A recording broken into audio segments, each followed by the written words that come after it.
Homework में कुछ लोग टेस्ट एनालिसिस की बात कर रहे थे, तो टेस्ट एनालिसिस के बारे में थोड़ा सा बता दूं। देखो भाई, अभी जस्ट स्टार्ट हुआ है, अभी रेस स्टार्ट हुई है। सच्चाई है कि हम एक ही चैप्टर के ऊपर लगे हुए हैं। अगला टेस्ट शायद रैंक बूस्टर टेस्ट है, उसमें भी शायद मूल कॉन्सेप्ट ही है।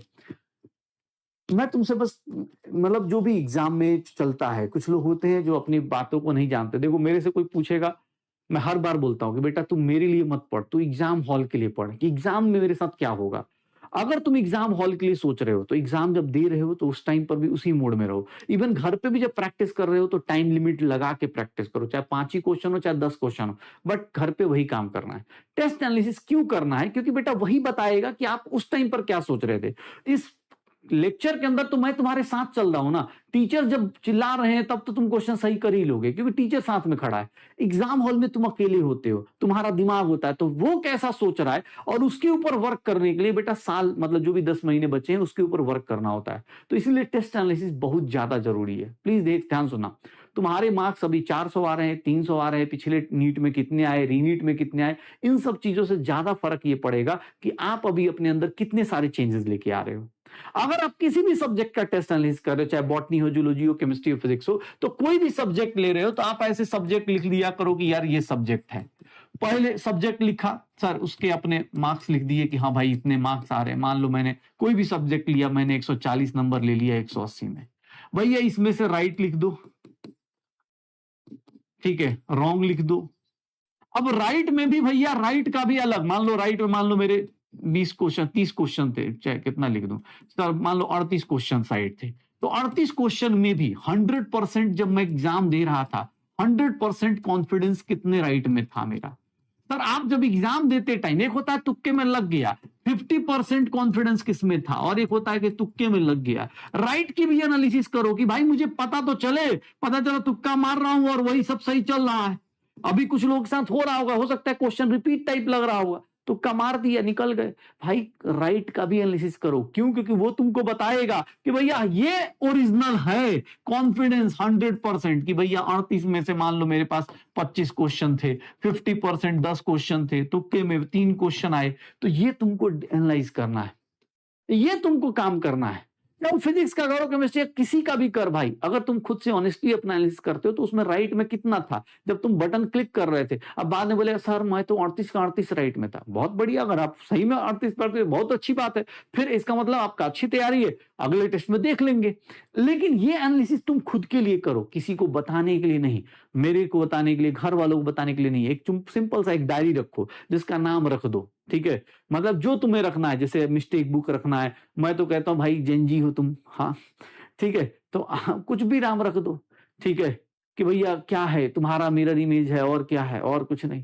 भाई तुमको ये सोचना है कि भाई तुम्हारा मिरर इमेज कैसे तुमको दिख रहा है। जब तुम एग्जाम में जाते हो तुम रहते हो या नहीं रहते हो, तुम्हें तुम्हारे ऊपर कंट्रोल रहता है कि नहीं रहता है। गलत कर रहे तो गलत में भी क्यों गलत कर रहे, रॉन्ग किसके कारण हुआ सर, रॉन्ग किसके कारण हुआ। अब रॉन्ग में मान लो प्रैक्टिस की कमी है सर, प्रैक्टिस नहीं है सर, उसके कारण कैलकुलेशन टाइम लग गया, कैलकुलेशन में मिस्टेक हो गई, उसका क्या करूं। अब भैया क्या हो रहा है, तुक्का गलत कर दिया है वो भाई साहब। एक होता है कि भाई मतलब होता है ना कि क्या बोलते हैं, कॉन्सेप्ट ही या चैप्टर ही नहीं पढ़ा है सर, रिवीजन मतलब सिलेबस ही नहीं हुआ है, तो भाई वो तुमको पता होना चाहिए कि हाँ चल सिलेबस में नहीं हुआ, चल ठीक है 4 क्वेश्चन, इसको लोड ले नहीं लेना है।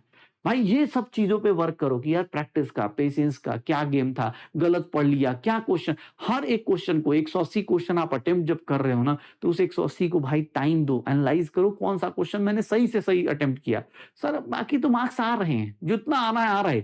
हाँ, मैं ऐसे लोग को जानता शुरुआत में भी 680 आ रहे, 2 महीने बाद वही बच्चा मैसेज करेगा सर मार्क्स डाउन हो गए। क्योंकि बेटा अभी शुरुआत में जब ज्यादा मार्क्स आ रहे तब आपने एक एरर बुक नहीं बनाई, अपनी मिस्टेक बुक नहीं बनाई। अभी तो आपको अच्छा लग रहा है, 2 चैप्टर पढ़े हो, मोल कॉन्सेप्ट पढ़ा है, बेसिक मैथ पढ़ा है, बेसिक मैथ में भाई नंबर आ जा रहे, फिजिक्स में वेक्टर आ रहा होगा, यूनिट डायमेंशन आ रहा होगा, बेटा चैप्टर तो अब चालू हो रहा होगा शायद, अब तो स्ट्रेट लाइन, हाँ स्ट्रेट लाइन, प्रोजेक्टाइल प्रोजेक्टाइल अब चालू होगा, बॉटनी जूलॉजी में भी अभी चैप्टर चालू होगा। तो भैया अब ये चीज अगर अभी से आदत नहीं डालोगे कि मेरी गलती कहां पर है, सर आपने क्या पढ़ लिया, सर रॉन्ग आपने क्या कर लिया, रॉन्ग ड्यू टू आपने क्या करा, सर रीडिंग के कारण गलती करी। जैसे मैं अपनी गलती बताता हूं, मुझे पता है कि मैच द कॉलम में भैया मैंने सारे ऑप्शन मैच नहीं करे, इसके कारण मेरे गलत होते थे, बहुत सारे टाइम पे मैंने गलत किए हुए। जैसे जेईई का जब पेपर देते हो उसमें क्या होता है, एक ही ऑप्शन के 3-4 ऑप्शन चेक करने होते हैं। तो भाई आदत नहीं थी, मैं जल्दी-जल्दी कर लेता था। तो वो चीज़ मैंने खुद को एक्सेप्ट करी कि यार मेरे रॉन्ग इसलिए हो रहे हैं।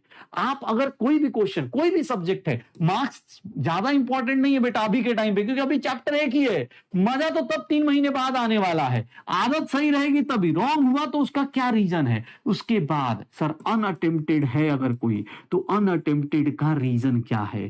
सर ऑनेस्टली कि अनअटेम्प्टेड का क्या रीज़न था? तुम भाई साहब नहीं पढ़े, तुम भैया सिलेबस फिनिश नहीं था, या क्या रीजन था? उसके ऊपर अपने आप को कॉन्फ्रा, उसके बाद एक होता है ना कि सेल्फ एनालिसिस, आप खुद को बताओ कि एग्जाम में मैं क्या सोच रहा था, सेल्फ इंप्रूवमेंट कहाँ कहाँ हो सकता है। बेटा ये सब कुछ एक पेज पे लिखो, क्योंकि लिखोगे ना तो ही पता चलेगा।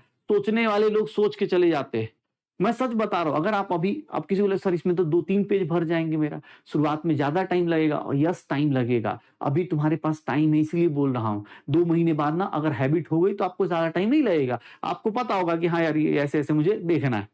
ठीक है, ये अभी शुरुआत में ये सब आदत डाल लोगे तो तुम्हें पता रहेगा कि हाँ यार मुझे इस तरह से अपनी एनालिसिस करनी है, मुझे ऐसे ऐसे काम करना है। जैसे तुम लोगों ने, बहुत सारे लोगों ने, जब मैंने बोला था कि आप एक प्लानर टाइप बना लो जिसमें आप बताओ कि लेक्चर कर लिए, नोट्स कर लिए, चीजें कर ली, वो आपने एक प्लानर टाइप बनाया था, revision 1, JEE mains, PYQs, NEET PYQs, ये वाले। तो सिमिलरली एक मिस्टेक बुक का भी प्लानर बनाओ कि हाँ यार मैं ऐसे करूंगा। और ये हर बच्चे के लिए सिमिलर नहीं होगा, हो सकता है किसी बच्चे का बहुत ज्यादा मतलब सिंपल सा रहे, किसी बच्चे का भाई सिंपल से गलतियां हो तो 2-4 ही पॉइंटर्स रहे, किसी बच्चे के ज्यादा हो तो जिसकी जो गलतियां हैं पता रहनी चाहिए। बस ये एनालिसिस जरूर कीजिए, और अभी टाइम है बेटा, अभी अच्छी हैबिट्स डाल लेंगे तो यही हैबिट्स आपको आगे काम आएंगी। बाकी कोई दिक्कत नहीं बेटा, अभी ज्यादा मार्क्स आ जाए या कम मार्क्स आ जाए, सच बताऊं तो ये तुम्हारा सिर्फ ये बता रहा है कि तुम पढ़ रहे हो। ठीक है, अब अभी 720 में 700 लेके आ जाओ, 720 लेके आ जाओ, भाई फाइनल में क्या लेके आओगे वो सारी चीजें ये सब डिसाइड करती हैं। कोशिश करिएगा, अभी एक चैप्टर है तो आपको ज्यादा पता नहीं चल रहा होगा, लेकिन जैसे चैप्टर्स बढ़ेंगे वैसे वैसे आपको गलतियां बढ़ेंगी। और अगर आप मेंटली प्रिपेयर नहीं है, एग्जाम में क्या सोच रहे हैं, कैसे सोच रहे हैं, अगर तुम सोच रहे हो कोई गाना सुन रहा है, अगर कोई किसी को एग्जाम हॉल के अंदर जब एग्जाम दे रहे थे तो एग्जाम में तुमको कोई रील याद आ रही है, तो इसको भी नोट करो कि यार मैं ऐसे कैसे सोच सकता हूं, मेरे लिए तो ये टाइम इंपॉर्टेंट है। क्योंकि रियलिटी बताता हूं बेटा, अगर नीट का पेपर, सच्चाई है, इस बार भी बच्चे आए थे वो भी बता रहे थे, भाई 2 से ढाई घंटे में कर लेते हैं बच्चे। जो अच्छे क्वेश्चन है उनको छोड़ देते हैं कि ऑब्वियस वो सर्कल कर देते हैं, रख देते हैं कि भैया इसको बाद में करूंगा, लेकिन 2 से ढाई घंटे में नीट का पेपर वो लोग अटेम्प्ट कर लेते हैं। 180 क्वेश्चन निपटा चुके होते हैं, 180 में 160 कर चुके हो चाहे 170 कर चुके हो, वो निपटा चुके होते हैं। वो स्पीड तभी आएगी जब उसको पता है कि हाँ यार ये अच्छा क्वेश्चन, इसको बाद में सर्कल करके रख दिया, ये टिक मार, ये टिक मार। भैया कोई भी टॉपर हो वो भी कर लेता है, तो तुमको भी यही काम करना है। और ये अब हैबिट अभी से डाल। मैं इसलिए बोल रहा हूं कि बेटा बस मतलब ये हैबिट्स बनाने का टाइम अभी ही है, इसके बाद तो धीरे-धीरे, अब दिसंबर में थोड़ी ना बोला जाए, दिसंबर में तो बेटा उसके बाद तो उम्मीद करते रहो, क्रैश कोर्स करते रहो, जो करना है करते रहो। उसके बाद खुद ही क्रैश हो जाओ, कोई फ़र्क नहीं पड़ेगा। लेकिन अभी ये हैबिट ज़रूर डालिएगा।